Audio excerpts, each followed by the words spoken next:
14절까지. 할렐루야. 오늘도 말씀을 시작한 여러분 사랑하고 축복합니다. 말씀 붙드시고 생명의 삶을 사시기 바랍니다. 사무엘하 13장 1절부터 14절까지 제가 한 절 여러분이 한 절 교독하도록 하겠습니다. 그 후에 이 일이 있으리라. 다윗의 아들 압살롬에게 아름다운 누이가 있으니 이름은 다말이라. 다윗의 다른 아들 암논이 그를 사랑하나 그는 처녀이므로 어찌할 수 없는 줄을 알고 암논이 그의 누이 다말 때문에 암논에게 요나답이라 한 친구가 있으니 그는 다윗의 형 시므아의 아들이요 심히 간교한 자라. 그가 암논에게 이르되 왕자여 당신은 어찌하여 나날이 이렇게 파리하여 가느냐 내게 말아주지 아니하겠느냐 하니 암논이 말하되 내가 아우 압살롬의 누이 다말을 사랑함이니라 하니라. 요나답이 그에게 이르되 침상에 누워 병든 채 하다가 내 아버지가 너를 보러 오거든 너를 그에게 말하기를 원하건대 내 누이 다말이 와서 내게 떡을 먹이되 내가 보는 데에서 떡을 차려 그의 손으로 먹여주게 하옵소서 하라 하니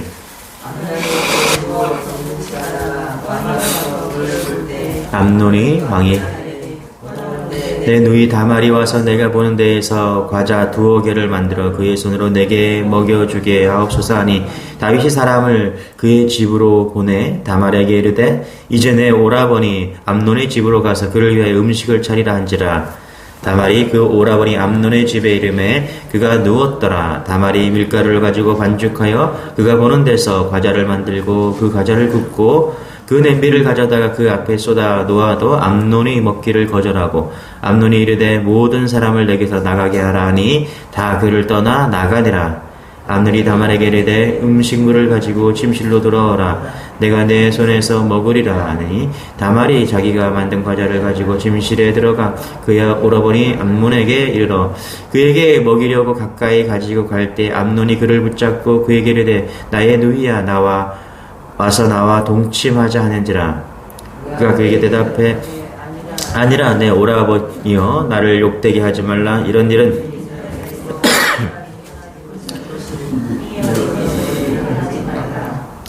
내가 이 수치를 지니고 어디로 가겠느냐. 너도 이스라엘의 어리석은 자 중에 하나가 되리라. 이제 청하건대 왕께 말하라. 그가 나를 내게 주기를 거절하지 아니하시리라 하되 암논이 그 말을 듣지 아니하고 다말보다 힘이 셈으로 억지로 그와 동침하니라. 아멘. 자, 우리 오늘 말씀 보니까 자녀 교육에 대한 중요성을 좀 이야기하는 것 같습니다. 여러분 자녀 교육에서 가장 중요한 것이 있다면 부모가 본이 되는 것이죠. 자, 다윗은 자녀 교육에 성공했을까요? 자, 오늘 본문을 보니까 우선 그는 아들 암논이 아들에게 참 좋지 못한 유산을 물려준 것 같습니다. 무엇이냐면 가늠하는 것, 그렇죠? 자, 우리 사무엘하 11장에 무슨 사건이 있었습니까? 다윗이 밧세바를 가늠하는 사건이 나옵니다. 그리고 곧장 13장에서 자기의 아들 암논이 또 다른 배달한 그런 다른 딸을 이렇게 볼 수 있죠. 그 다말을 범하는 장면이 나옵니다. 이 안타까운 장면인데요. 자, 우리 한번 1절 2절만 다시 한번 볼게요. 시작. 그 후에 이 일이 있으리라. 다윗의 아들 압살롬에게 아름다운 누이가 있으니 이름은 다말이라. 다윗의 다른 아들 암논이 그를 사랑하나 그는 처녀이므로 어찌할 줄 없는 줄로 알고 암논이 그의 눈이 다말 때문에 우라로 말미암아 병이 되니라.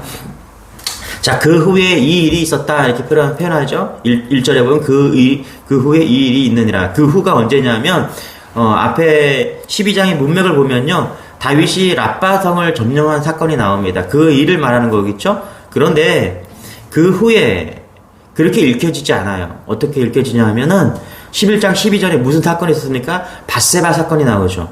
그러니까 그 후에 분명히 앞에 잠깐 동안 전쟁 이야기가 나오는데 그것은 그냥 지나가는 이야기고요. 진짜 그 후에 그 일이 뭐냐면 밧세바 사건입니다. 밧세바 사건, 그 후에 그 일 후에 이렇게 읽혀진다라는 것입니다. 다시 말하면 뭐냐면 다윗의 자녀들이 이렇게 간음을 저지를 수밖에 없었던 이유는 뭐냐면 다윗에게 그대로, 그렇죠? 그 일 후에 앞에 다윗이 간음한 사건, 밧세바 사건 이후에 그대로 일어난 사건이다. 그러니까 뭐냐면 아버지가 했던 그 밧세바 사건이 지금 아들에게 고스란히 이루어지고 있다는 것을 보여주고 있다는 것이죠. 그래서 우리는 이렇게 볼 수 있겠어요. 자녀 교육의 최고는 본이 되는 것이다. 지금 자녀들이 아버지가 했던 그 악한 행동을 그대로 따라하고 있다는 것입니다. 여러분, 우리가 자녀들에게 말로 가르치는 것이 아니죠. 본으로 가르쳐야 된다는 것이죠. 내가 지금 예수를 잘 믿고 있는 것이 이 모습이 여러분 진짜 겉과 속이 다르잖아요. 그러면은 다 알아요. 가식 없는 이 모습을 통해서 정말 겉과 속이 같다라면은 그 가식 없는 이 모습을 통해서 자녀들에게 보온이 된다는 것입니다. 지금 우리 자녀들이 예수를 잘 믿고 있지 않아도요, 우리 부모님이 그렇게 잘 믿고 있다면 돌아올 가능성이 큽니다. 적어도 다윗은 암놈이라는 자녀에게는 선한 영향력을 주지 못했던 것 같아요. 자, 그 다말이란 여인, 압살롬의 여동생이죠. 그리고 이 암놈은 둘 다 다른 어머니였어요. 아버지는 같았지만 어머니 다른 그런, 다윗에게 아내가 많았습니다. 그렇죠? 서로 관계를 가질 수 없는 그런 관계입니다. 그런데 이 암놈, 이 아들이 어떻게요? 마음에 배다른 그런 누이를 막 연정에 품기 시작한 것입니다. 그래서 급기야 어떻게 했냐? 상사병이 생겼다. 근데 여기 보니까 이런 말이 나옵니다. 여기 처녀이므로 어찌할 수 없다, 이렇게 표현이 되어 있습니다. 자, 좀 주석을 찾아보니까 고대 근동에서는 이 처녀들은 약간의 제한이 있었던 것 같아요. 어떤 제한이 있었냐면은 외부의 남자들을 만나는 거 쉽지 않았다, 제한했다. 왜? 처녀이기 때문에 활동 자체에 약간의 제약이 있었다. 그래서 그런 이야기를 하고 있었다는 거예요.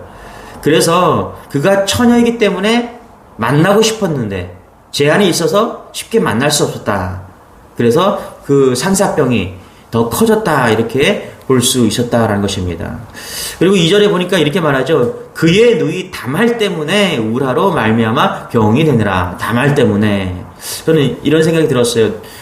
성경이 굳이 아주 정확하게 누이 다말 때문이라고 기록하고 있습니다. 이게 뭐냐면 넘지 말아야 될 선이죠. 그렇죠?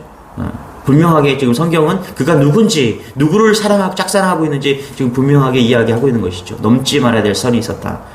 여러분, 그런 것 같아요. 우리가 어떤 문제나 사건, 우리의 죄악은요, 우리가 어떤 선을 넘을 때 분명하게 드러난다라고 하는 것입니다. 계속해서 13장의 성경은 무엇을 강조하냐면 누구냐, 암놈이 누구냐, 그 다음에 다말이 누구냐, 그거에 대해서 계속해서 분명하게 말씀하고 있습니다. 왜 그렇습니까? 선을 지키라는 거예요. 선을. 하나님이 우리에게 넘지 말아야 될 선을 분명하게 그어주셨어요. 남자와 여자, 부모와 자식, 그리고 형제관계.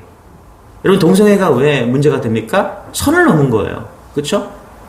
남자와 여자를 분명히 사랑하라고 하나님께서 주셨는데 남자와 남자, 여자와 여자, 선을 넘은 것이죠. 여러분, 교회 생활도 마찬가지입니다. 가정도 마찬가지죠. 교회도 성도 간에 선이 있습니다. 그렇죠? 선이 있어요. 그 선을 넘으면 안 돼요, 여러분. 사랑해야 됩니다. 아끼고 사랑해야 됩니다. 끝없이 사랑해야 됩니다. 여러분, 그 선을 넘으면은 복잡해지고 문제가 생기는 거예요. 가정도 마찬가지입니다. 자녀와 부모의 선이 있어요. 그 선을 지키지 못하면요, 그 아이는 버릇 없어지거나 자녀는 온전하게 자라지 못합니다. 많은 학자들이 이야기해 자녀를 귀하게, 아름답게, 자녀를 정말 잘 키우는 방법이 뭐냐? 선을 지키는 거래요. 정도껏 사랑해야 돼. 너무 많이 사랑하면 아이가 다른 길로 간대요. 제가 하는 얘기가 아니라 그런 학자들이 이야기하는 거. 그래서 적당히 사랑하고 적당히 아이에게 꾸지람과 매를 들어야 된다. 이런 얘기를 하더라고요. 목회자와 성도 간에 선이 있죠? 그렇죠? 넘지 말아야 될 선을 넘는 순간 창조주에게 도전하는 일이나 마찬가지인 그런 일이 생긴다는 것입니다. 이 상사병이 너무 생겨가지고 근심하고 있을 때 어떤 일이 벌어지냐. 자, 선을 넘을 수 있는 길을 친구가 알려줍니다. 3절 4절 같이 한번 읽을게요. 시작. 암논에게 요나답이라 하는 친구가 있으니 그는 다윗의 형 시므아의 아들이요 심히 간교한 자라. 그렇죠? 뭐라고 그래요? 간교한 자다, 이렇게 얘기합니다. 그렇죠? 암논에게 다윗의 형의 아들인 그 요나답이 찾아오는 거예요. 다윗 형의 아들인 요나답이 찾아옵니다. 사촌지간이죠. 그러니까 암논에게요. 그러니까 암논과 요나답은 사촌지간 동시에 친구였다는 것이죠. 자, 근데 지금 암논이 어떤 상태였어요? 막 상사병에서 막 심리적으로 막 멘탈이 막 무너진 그런 상황이죠. 자, 삶에 막 낯을 잃고 막 연약한 그런 상태에 있어요. 여러분, 연약할 때, 사단 마귀가 잘 틈탄다는 것을 잊지 마시기 바랍니다. 그렇죠? 그때 이 연약한 상태에 있을 때, 사단 마귀가 막 잘 틈타 들어오는데, 3절에 뭐라 그래요? 3절에 끝에 심히 간교한 자라, 요나답을 간교한 자라, 이렇게 얘기합니다. 왜 이렇게 표현했을까요? 네. 그렇죠? 지금 이 일들이 누구의 뜻인가를 지금 이야기하고 있는 거예요. 사단이 지금 원하고 있다는 것입니다. 간교하다. 제가 찾아보니까, 이게 지혜롭다라는 뜻을 가지고 있더라고요. 그리고, 에덴 동산하의 뱀도 간교한 짐승으로 나오죠? 그런데 사실, 찾아보면 이게 지혜롭다는 뜻입니다. 지혜. 여러분, 하나님께서 우리에게 지혜를 주셨죠? 사람을 살리는 일에 지혜를 쓰시기 바랍니다. 할렐루야. 어떻게 간교하고, 어떻게 저 사람들을 무너뜨리고, 이간질하고, 갈라놓고, 이런데 우리의 지혜를 쓰는 것이 아니라, 어떻게요? 사람을 살리는 일에, 자꾸 어떻게 하면 사람을 살릴 수 있을까? 어떻게 하면 복음을 전할 수 있을까? 그렇게 사용해야 될 줄 믿습니다. 여기 잘못 사용했죠, 그 지혜를. 그래서 성경은 심히 간교하다라고 표현을 하고 있는 것입니다. 뱀에게도 간교하다. 똑같은 뜻이죠. 자, 그 간교한 요나답이 어떻게 이야기를 하고 있습니까? 상사병으로 아주 그냥 고통받고 있는 그 암놈을 향해서 거짓말과 계책을 말해줍니다. 4절입니다. 같이 시작. 그가 암논에게 이르되 왕자여 당신은 어찌하여 이 나날이 이렇게 파리하여 가느냐 내게 말해주지 아니하겠느냐 하니 암논이 말하되 내가 압살롬의 누이 다말을 사랑함이라 하니라. 5절 같이 시작. 요나답이 그에게 이르되 침상에 누워 병든 채 하다가 내 아버지가 너를 보러 오거든 너는 그에게 말하기를 원하건대 내 누이 다말이 와서 내게 떡을 먹이되 내가 보는 데에서 떡을 차려 그 소의 손으로 먹여 주게 하옵소서 하라 하니. 그렇죠? 이 전략이 뭐냐면 한 여인을 강간하는 그런 전략입니다. 맞죠? 그런데 그 강간하는 전략의 주된 내용이 뭐냐면 거짓말이에요. 거짓말. 그러니까 사단의 주요 전략이 뭐냐면 거짓말이다. 그렇죠? 5절을 보면 거짓말이에요. 물론 몸이 파리해져 가긴 했지만 이게 다 거짓말이에요. 그렇죠? 그러니까 사단은 끊임없이 우리에게 거짓된 술수로 무엇인가를 그렇게 유혹하고 있다라는 것을 지금 이야기하고 있다는 것입니다. 요나단이 이렇게 코치해준 대로 병든 채를 하죠. 그리고 다윗이 지나갈 때 암논이 요나단의 말대로 했습니다. 실제 다윗이 그렇게 7절에서 그러니까 어떻게 말합니까? 집으로 보내서 다말에게 뭐라 그래요? 네 오라버니 암논의 집으로 가서 그를 위해서 음식을 좀 차리라. 이렇게 다윗이 이야기하고 있다는 것입니다. 그러니까 요나답의 그 계략이 지금 주요하게 먹히고 있는 것이죠. 여러분 이게 문제예요. 여러분 우리가 신앙이 없어요. 내 안에 예수가 없어요. 교회는 다니는데 믿음이 없어요. 그런데 일이 잘 돼요. 여러분 그게 위기입니다. 내 안에 예수도 없고 그 목적과 가는 방향이 예수님과는 전혀 상관이 없는 그런 방향으로 우리가 달려갈 때가 있어요. 그런데 그 일이 잘 된다? 그게 위기라는 것입니다. 여러분 교회가 있는데 교회가 기도하지 않아요. 전도하지 않아요. 그래서 사람들이 막 몰려옵니다. 여러분 그게 위기라는 거예요. 예. 지금 요나답의 코칭을 받아서 암몬이 다말을 갖게 하게 되었어요. 그렇죠? 거짓말 통해서 다윗에게 거짓말을 하고 그럼을 통해서 그리고 다말을 통해서 막 거짓말을 함을 통해서 그 요나답의 계략대로 그대로 진행되고 아주 잘 일이 진행되고 있다는 것입니다. 목적 달성되면 달성될수록 이건 더 위험하다는 것이죠. 자, 어떤 일이 벌어집니까? 자, 8절 한번 읽어볼게요. 시작. 다말이 그 오라버니 암논의 집에 이름에 그가 누웠더라. 다말이 밀가루를 가지고 반죽하여 그가 보는 데서 과자를 만들고 그 과자를 굽고 9절 그 냄비를 가져다가 그 앞에 쏟아 놓아도 암논이 먹기를 거절하고 암논이 이르되 모든 사람을 내게서 나가라 하라니 다 그를 떠나 나가니라. 그렇죠? 저는 이제 여기 강간 사건이 나오는데 그 문제가 분위기가 암울해지죠. 뭐라 그래요? 다 나가라. 그렇죠. 여러분 문제는 이렇게 시작이 되는 거예요. 네. 그 JMS 정명석을 보면은 요즘에 문제가 되고 있는데 월명동이라는 그 궁전을 일단 여러분 있는 걸 알아요, 여러분 혹시? 그 월명동이라는 그 궁전이 있는데 그 은밀한 곳이에요. 거기서 성범죄가 이루어지는 것이 월명동입니다. 그곳으로 불러들여요. 사람들을, 여자들을, 젊은 아이들을 불러들여갖고 이게 신의 뜻이다라고, 자기가 신이잖아요, 그렇죠? 신의 뜻이다라고 하면서 이제 강간하고 그렇게 해서 문제가 된 것이, 그곳이 어디냐? 월명동이다. 근데 잘 보세요, 여러분. 남자와 여자가 문제가 일어날 때 꼭 사람들이 없는 그런 보이지 않는 곳에서 문제가 일어나는 것이죠. 어두운 곳에서, 공개적인 자리가 아니라 비공개적인 자리, 은밀한 곳에서 일이 이루어지고 있다는 것입니다. 그래서 여러분, 밝은 곳으로 가야 됩니다. 할렐루야. 어둠으로 가지 마시고 밝은 곳으로 가야 돼요. 햇빛 비치는 곳. 저는 우리 선조들이 참 지혜로운 것이, 집을 지을 때 따뜻한 햇볕이 드는 곳으로 가야 된다고 말하잖아요. 전 상당히 지혜롭다고 생각합니다. 왜 그래요? 그 햇볕이 따뜻한 거죠. 그 따뜻함이 뭐라고요? 그 빛이 살리기 때문에 그래요. 반대로 볕이 들지 않는 곳은 어떻게 돼요? 우울해지고 어두워지고, 그렇죠? 마음이 어려워지고 그런 것이죠. 지혜인 거죠. 그러니까 우리의 삶도 마찬가지라는 거예요. 여러분, 밝은 곳에 있으면, 햇볕 뜨는 곳이 있으면 여러분 사는 거예요. 그러나 어두운 곳에 있다면 우리는 점점 쇠퇴지가 갈 수밖에 없다는 것이죠. 그리고 여러분, 인간관계도 마찬가지고요. 우리의 삶도 마찬가지입니다. 자꾸 어디로 가야 돼요? 따뜻한 곳, 그렇죠? 밝은 곳, 공개적인 곳, 사람이 있는 곳에 가야 돼요. 여러분, 이 시대가 왜 지금 어둡습니까? 사람들이 다 멀리해요. 가족 모임도 폐하고 자꾸 홀로 남아요. 홀로. 일본에서는 이런 것이 워낙 이제 오래돼갖고 사회적 문제가 얼마나 많습니까? 우리도 지금 그렇게 가고 있습니다. 많은 청년들이 취업도 하지도 않고 계속 고립되어서 집 안에만 그렇게 있다는 것입니다. 왜 그래요? 그럴수록 계속해서 음물해지고 어둠 가운데 계속 숨는 것입니다. 그럴 때 문제가 된다는 것입니다. 자, 우리 14절 같이 한번 읽게요. 시작. 암논이 그 말을 듣지 아니하고 다말보다 힘이 셈으로 억지로 그와 동침하니라. 뭐라 그래요? 저는 14절 마지막 절을 읽으면서 이렇게 생각해서 힘을 읽었다. 힘으로 읽었다. 힘이 셈으로. 그렇죠? 암논이 그 말을 듣지 아니하고, 무슨 말이에요? 다말이 거부한 거죠. 이러면 안 된다고, 그렇죠?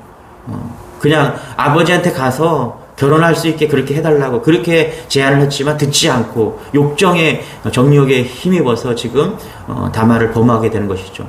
여러분 잘 보세요. 하나님의 메시지가 분명히 들렸죠. 그 말을 듣지 않고, 어떻게 보면 이것이 하나님의 메시지였죠. 다윗에게도 하나님의 메시지가 들렸습니다. 밧세바를 데려오라 이렇게 말했을 때 그 군사 중에 하나가 뭐라 그래요? 그는 우리아의 아내입니다라고 분명히 유부녀임을 밝혔죠. 여러분, 그게 하나님의 메시지인 것이죠. 그런데 듣지 않아요. 왜 그래요? 왜 듣지 않습니까? 힘이 세기 때문에 그래요. 뭐라 그래요? 힘이 셈으로 억지로 그와 동침하니라. 힘이 세기 때문에 듣지 않는 거예요. 그렇죠? 그러니까 강간을 했다는 게 뭐예요? 내 힘으로, 내 중심으로 그 사람을 억압했다는 것이잖아요. 그러니까 하나님의 분명한 메시지를 보내줬지만, 경고를 보내줬지만, 이 암놈은 하나님의 메시지보다 자기 힘을 더 의지한 것이죠. 여러분, 자기 힘을 더 사랑한 거예요. 여러분, 우리에게 힘이 있습니다. 여러분에게 다 힘이 있어요. 여러분의 생각의 힘, 그 다음에 우리의 삶을 이끌어갈 힘이 있어요. 인간은 하나님께서 우리에게 다 힘을 주셨어요. 그런데 여러분 잊지 마세요. 그 힘, 자기가 가지고 있는 그 힘보다 더 센 하나님이 있다는 것을 잊지 마시기 바랍니다. 내게 있는 힘과 권력, 그것을 더 사랑하느냐, 아니면 하나님을 더 의지하느냐. 신앙은 그 차이예요. 힘이 세었다. 여러분, 우리가 힘이 세봤자 합니다. 하나님을 의지하는 여러분 되시길 바랍니다. 오늘 메시지는 여기에 있다라고 생각합니다. 우리가 가지고 있는 그 자그마한 알량한 힘, 권력, 힘, 부, 재물, 그것을 의지하겠느냐, 아니면 오늘도 하나님의 메시지에 의지하겠느냐, 그것을 이야기하고 있다는 것입니다. 여러분, 오늘도 우리가 예배하는 이유는 분명합니다. 내 힘, 그거 다 내려놓고 오직 여호와 하나님만을 의지하겠다. 이것이 결단이고 믿음인 것이죠. 할렐루야. 오늘도 다른 것 기도하지 마시고 하나님, 오늘도 하나님 의지하면서 하나님의 힘을, 하나님의 능력을 의지하면서 그렇게 오늘도 승리하기를 원합니다. 만나는 사랑과 사건 속에서 주의 영광이 드러나게 해달라고, 그렇게 믿음으로 시작하는 여러분 되시길 바랍니다. 기도하겠습니다. 하나님, 오늘 말씀을 통해서 우리를 깨닫습니다. 우리 자녀들을 통해서 믿음을 유산으로 물려주기를 원합니다. 하나님, 그 어떤 것보다 우리가 믿음으로 본이 되어야 될 줄 믿습니다. 하나님 굳건히 믿음의 가정을 이뤄가기 위해서 믿음으로 그 길을 나아가게 도와주옵소서.